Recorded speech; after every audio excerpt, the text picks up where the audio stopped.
Balik lagi di channel saya tentang belajar bahasa Inggris. Kali ini kita bakal ngebahas tentang narrative text yang mostly sudah pernah dibahas di junior high school atau di SMP masing-masing.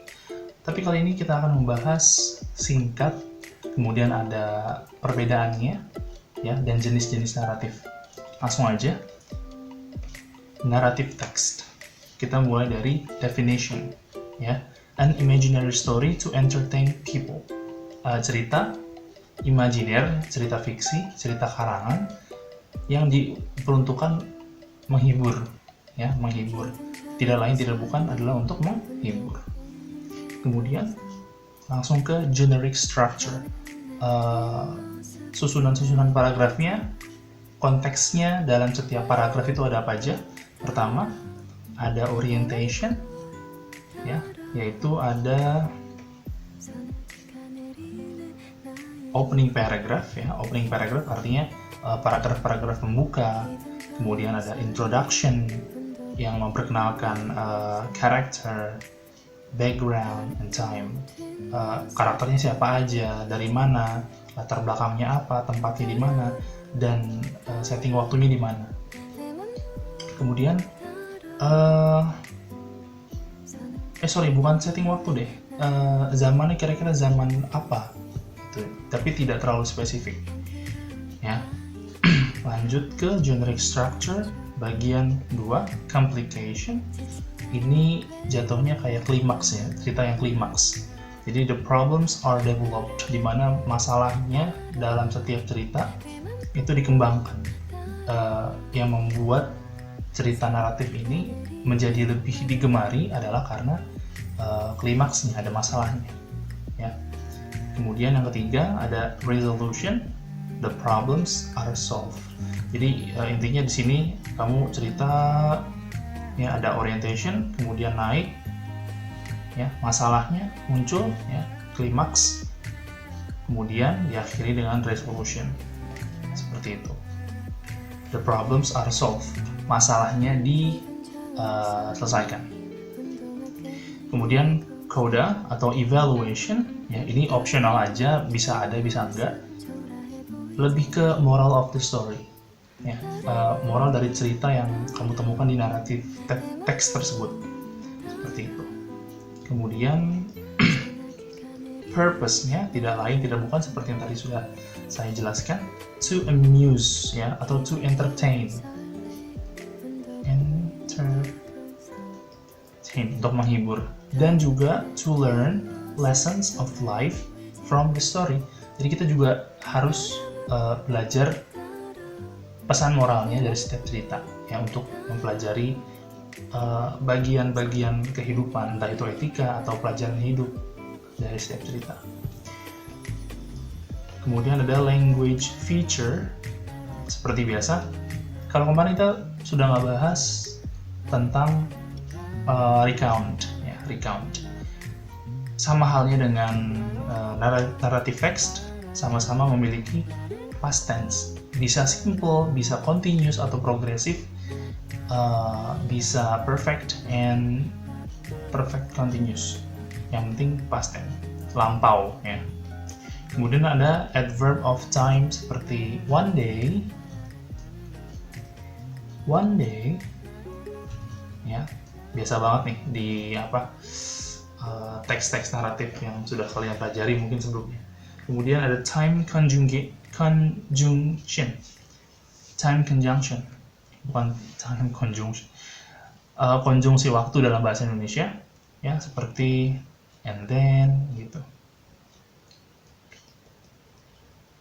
Apa lagi, meanwhile,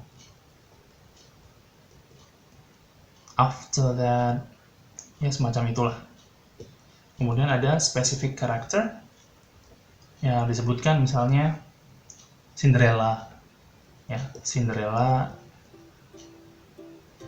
sebagai karakter spesifik yang dijelaskan. Kemudian Malin Kundang, Sang Kuryang, itu cerita-cerita populer, cerita naratif yang populer di Indonesia yang sering dimasukkan ke dalam teks pelajaran ya, mengenai teks naratif. Kemudian ada action verb bagi yang sudah tonton video sebelumnya, itu seperti stay, go, cuma perlu diubah menjadi kata kerja kedua karena past tense ya, ciri khas dari narrative text atau language feature. Stay jadi stayed, go jadi went, dan seterusnya menggunakan kalimat aktif, action verb, kata kerja yang mengacu pada bentuk tindakan. Kemudian ada direct speech. Direct speech ini secara dasar saya akan tampilkan seperti ini. Misalnya Cinderella says, "Oh, grandma, you are bla bla bla bla," gitu. Jadi Cinderella-nya itu langsung gitu. Kalau dalam bahasa Indonesia disebut kalimat langsung ya. Ada kalimat langsung dan kalimat tidak langsung. Nah, dalam bahasa Inggris disebut direct speech atau indirect speech. Untuk yang narrative text kita gunakan direct speech-nya aja. Ya, seperti itu. Kemudian ada kinds of narrative text. Jenis-jenis narrative text-nya ada legend seperti Sang Kuryang, Malin Kundang. Fable lebih ke hewan-hewan ya, mouse, deer, and crocodile. Fairy tale seperti Cinderella. Gitu aja sih, cuma 3 dan gampang diingat lah. Legend, fable, sama fairy tale. And then the last one, bedanya apa sih narrative text dengan recount text yang sudah kita pelajari kemarin? Kita bahas dari segi kontennya ya. Konten dari narrative text itu legend, seperti yang tadi kita baru bahas, ciri khasnya. Kemudian tale, dan ada konfliknya, ada klimaksnya, ada cerita klimaksnya. Sedangkan kalau recount text itu kan hanya perjalanan atau pengalaman masa lalu seseorang yang ditulis, kemudian memang tidak ada konflik karena hanya menceritakan kejadian saja. Ya, bedanya no konflik dan konflik. Kemudian structure, ya, strukturnya, orientation, complication, resolution. Ya, perkenalan, klimaks, resolution. Kalau ini sudah perkenalan saja. Perkenalan dari awal, kamu perjalanan dari rumah ke tempat tujuan kamu, mengenai masa lalu kamu, perjalanan dan segala macam. Dan terakhir, time. Ya, no specific time. Tidak disebutkan itu tanggal berapa, harinya hari apa. Ada nggak sih Malin Kundang pada hari Senin tanggal sekian tahun sekian? Kayaknya agak sedikit aneh sih kalau cerita naratif dikasih waktu yang spesifik seperti itu. Jadi intinya no specific time, ya, tidak ada waktu yang spesifik. Kemudian yang terakhir, recount text, ya, waktunya harus spesifik. Seperti jam berapa kamu dari rumah ke Bali, misalnya jam 5 siap persiapan, kemudian sampai perjalanan siang hari, jam 2 mogok sampai Bali jam 12 malam misalnya, dan segala macam seperti itu. Jadi lebih ke spesifik waktunya. Oke, if you have any questions, please add in a comment feature below. Kalau ada salah-salah kata, ada salah-salah pembahasan, silahkan kalian komentar. Dan cukup, semoga bisa membantu. Thank you, goodbye.